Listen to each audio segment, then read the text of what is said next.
ओम परमात्मने नमः। 56वें अध्याय में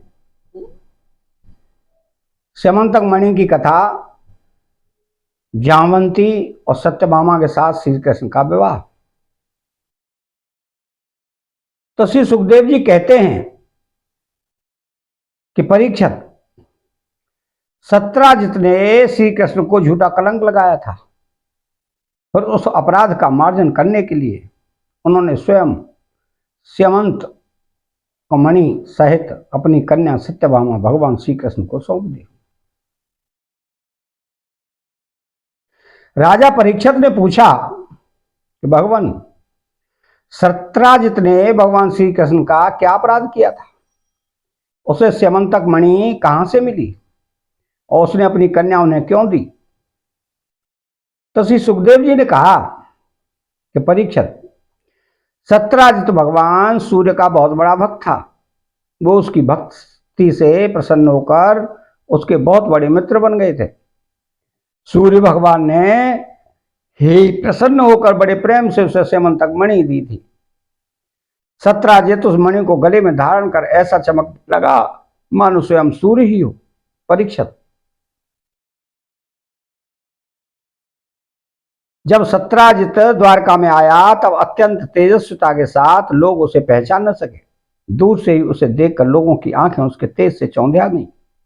लोगों ने समझा कि कदाचित भगवान सूर्य आ रहे हैं, तो उन लोगों ने भगवान के पास जाकर उन्हें इस बात की सूचना दी। उस समय भगवान श्री कृष्ण चौसर खेल रहे थे। लोगों ने कहा कि शंख चक्र गदाधारी नारायण, कमल नयन दामोदर, यदुवंश शिरोमणि गोविंद, आपको नमस्कार है। जगदीश्वर, देखिए, अपनी चमकीली किरणों से लोगों को नेत्रों को चौंधियाते हुए प्रचंड रश्मि भगवान सूर्य आपका दर्शन करने आ रहे हैं। प्रभु, सभी श्रेष्ठ देवता त्रिलोकी में आपकी प्राप्ति का मार्ग ढूंढते रहते हैं, किंतु उसे पाते नहीं। आज आपको यदुवंश में छिपा हुआ जानकर स्वयं सूर्य नारायण आपका दर्शन करने आ रहे हैं। श्री सुखदेव जी कहते हैं कि परीक्षित, अनजान पुरुषों की यह बात सुनकर कमल नयन भगवान श्री कृष्ण हंसने लगे। उन्होंने कहा, अरे ये सूर्य देव नहीं है, यह तो सत्राजित है जो मणि के कारण इतना चमक रहा है। इसके बाद सत्राजित अपने समृद्ध घर में चला आया। घर पर उसके शुभागमन से उपलक्ष्य में मंगल उत्सव मनाया जा रहा था। उसने ब्राह्मणों के द्वारा स्यमंतक मणि को एक देव मंदिर में स्थापित करा दिया।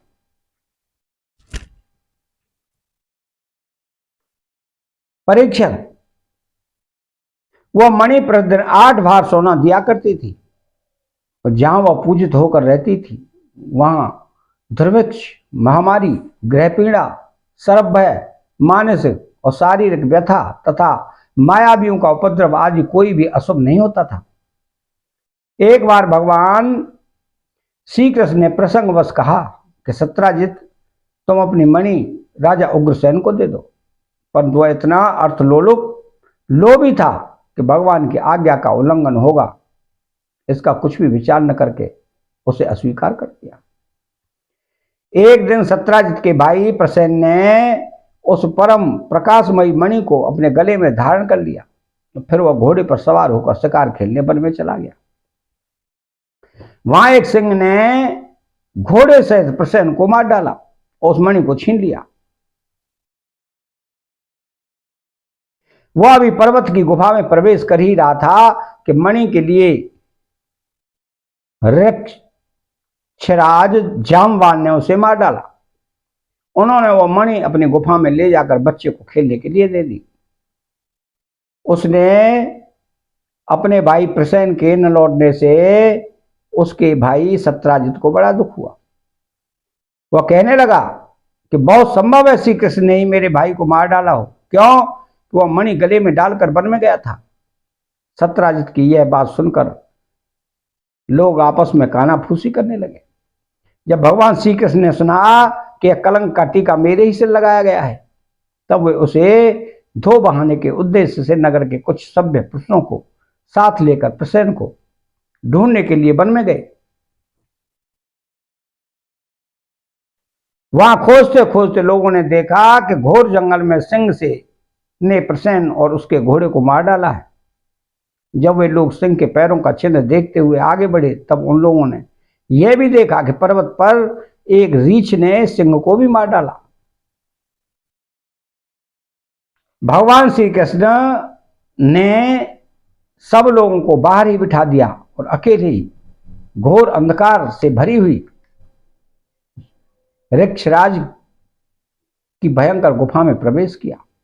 भगवान ने वहां जाकर देखा श्रेष्ठ मणि सुमंतक को बच्चों का खिलौना बना दिया गया है, जो उसे हर लेने की इच्छा से बच्चे के पास जा खड़े हुए।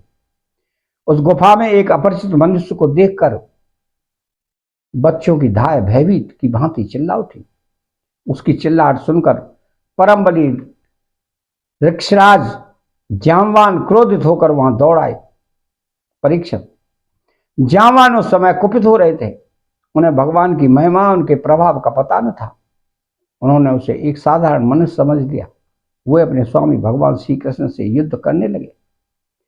जिस समय मांस के लिए दो बाज आपस में लड़ते हैं, वैसे ही विजयाभिलाषी भगवान श्री कृष्ण और जामवान आपस में घमासान युद्ध करने लगे। पहले तो उन्होंने अस्त्र-शस्त्रों का प्रहार किया, फिर शिलाओं का। तत्पश्चात वे वृक्ष उखाड़कर एक दूसरे पर फेंकने लगे।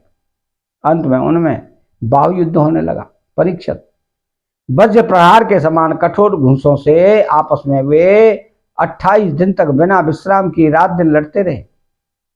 अंत में भगवान श्री कृष्ण के घोंसों की चोट से जामवान के शरीर की एक एक गांठ टूट टूट गई। उत्साह जाता रहा, शरीर पसीने से लथपथ हो गया।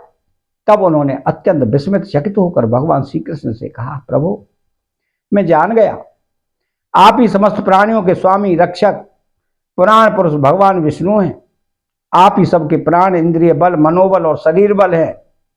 आप विश्व के रचयिता, ब्रह्मा आदि को भी जानने वाले, बनाने वाले हैं। बनाए हुए पदार्थों में भी सत्ता रूप से आप ही विराजमान हैं। काल के जितने भी अवयव हैं, उनके नियामक परम काल आप ही हैं। और शरीर भेद से भिन्न भिन्न प्रतीयमान अंतरात्माओं के परम आत्मा भी आप ही हैं। प्रभु, मुझे स्मरण है, आपने अपने नेत्रों में तनिक सा क्रोध का भाव लेकर तिरछी दृष्टि से समुद्र की ओर देखा था।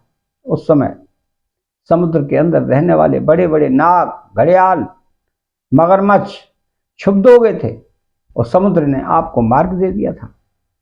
तब आपने उस पर सेतु बांधकर सुंदर यश की स्थापना की थी तथा लंका का विध्वंस किया। आपके बाणों से कट कर राक्षसों के सिर पृथ्वी पर लौट रहे थे। अवश्य आप मेरे वे ही राम जी श्री कृष्ण के रूप में आए। परीक्षित, जब ऋक्षराज जामवान ने भगवान को पहचान लिया, तब कमल नयन श्री कृष्ण ने अपने परम कल्याणकारी शीतल कर कमल को उसके शरीर पर फेर दिया और फिर अहेतु की कृपा से भरकर प्रेम गंभीर वाणी से अपने भक्त जामवान से बोले, यक्षराज, हम मणि के लिए ही तुम्हारी इस गुफा में आए हैं। इस मणि के द्वारा मैं अपने पर लगे हुए झूठे कलंक को मिटाना चाहता हूं। भगवान के ऐसा कहने पर जामवान ने बड़े आनंद से उनकी पूजा अर्चना की और अपनी कन्या सुकुमारी जामवंती को मणि के साथ उनके चरणों में समर्पित कर दिया। भगवान श्री कृष्ण जिन लोगों को गुफा के बाहर छोड़ गए थे, उन्होंने 12 दिन तक उनकी प्रतीक्षा की, परंतु जब उन्होंने देखा कि अब तक वो गुफा से नहीं निकले, तब वे अत्यंत दुखी होकर द्वारका को लौट गए। वहां जब माता देवकी, रुक्मिणी, वसुदेव जी तथा अन्य संबंधियों और कुटुंबियों को यह मालूम हुआ श्री कृष्ण गुफा में से नहीं निकले, तब उन्हें बड़ा शोक हुआ। तभी द्वारकावासी अत्यंत दुखित होकर सत्राजित को भला बुरा कहने लगे और भगवान श्री कृष्ण की प्राप्ति के लिए महामाया दुर्गा देवी की शरण में गए, उनकी उपासना करने लगे। उनकी उपासना से दुर्गा देवी प्रसन्न हुई और उन्होंने आशीर्वाद दिया कि उसी समय उनके बीच में मणि और अपनी नववधु जामवंती के साथ सफल मनोरथ लेख होकर श्री कृष्ण सबको प्रसन्न करते हुए प्रकट हो गए। अभी द्वारकावासी भगवान श्री कृष्ण को पत्नी के साथ और गले में मणि धारण किए हुए देखकर परमानंद में मग्न हो गए, मानो कोई मरकर लौट आया हो। तदनंतर भगवान ने सत्यराजित को राजसभा में महाराज उग्रसेन के पास बुलवाया और जिस प्रकार मणि प्राप्त हुई है वह सब कथा सुनाकर उन्होंने वह मणि सत्यराजित को सौंप दी। सत्यराजित अत्यंत लज्जित हो गया। मणि तो उसने ले ली, परंतु उसका मुंह नीचे की ओर लटक गया। अपने अपराध का उसे बड़ा पश्चाताप हो रहा था। किसी प्रकार वो अपने घर पहुंचा। उसके मन की आंखों के सामने निरंतर अपना अपराध नाचता रहता। बलवान के साथ विरोध करने के कारण वह भयभीत हो गया था और वह यही सोचता रहता कि मैं अपने अपराध का मार्जन कैसे करूं, मुझ पर भगवान श्री कृष्ण कैसे प्रसन्न हो, मैं ऐसा कौन सा काम करूं जिससे मेरा कल्याण हो और लोग मुझे कोसे नहीं।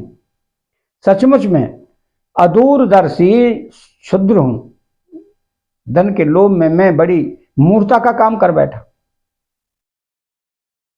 अब मैं रमणियों में रत्न के समान अपनी कन्या सत्यभामा और स्यमंतक मणि दोनों ही श्री कृष्ण को दे दूं। यह उपाय बहुत अच्छा है। इसी से मेरे अपराध का मार्जन हो सकता है, और कोई उपाय नहीं है। सत्यराजित ने अपनी विवेक बुद्धि से ऐसा निश्चय करके स्वयं ही इसके लिए उद्योग किया और अपनी कन्या तथा स्यमंतक मणि दोनों ही ले जाकर श्री कृष्ण को अर्पण कर दी। सत्यभामा शील, स्वभाव, सुंदरता, उदारता और सद्गुणों से संपन्न थी। बहुत से लोग चाहते थे कि सत्यभामा हमें मिले और उन लोगों ने उन्हें मांगा भी था, परंतु अब भगवान श्री कृष्ण ने विधि पूर्वक उनका पाणी ग्रहण किया। परीक्षित, भगवान श्री कृष्ण ने सत्यराज से कहा कि हम स्यमंतक मणि नहीं लेंगे। आप सूर्य भगवान के भक्त हैं, इसलिए वो आपके ही पास रहे। हम तो केवल उसके फल के अर्थात उससे निकले हुए सोने के अधिकारी हैं, वही आप हमें दे दिया करें।